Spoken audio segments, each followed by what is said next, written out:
আমি কবিগুরুকে প্রণাম জানিয়ে বলি, চিত্ত যেটা ভয় শূন্য, উচ্চ যেটা শির, where the mind is without fear and the head is held high। আমরা গর্ব করে বলি আমরা বাংলার মাটিতে জন্মগ্রহণ করেছি। আমি আপনাদের এই ভালোবাসায় আমি আপ্লুত, আমি অভিষিক্ত।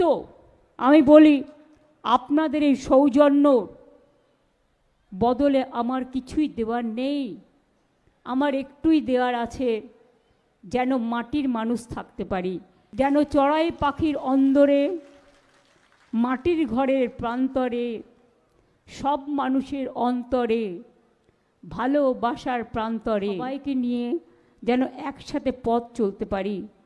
কবিগুরু রবীন্দ্রনাথ ঠাকুর বলেছিলেন, সবারই করি আহ্বান, এসো উৎসুক চিত্ত, এসো আনন্দিত প্রাণ, সুন্দরেরই পাদপীঠ তলে, যেখানে কল্যাণ দীপ জ্বালে, সেটা হোক স্থান।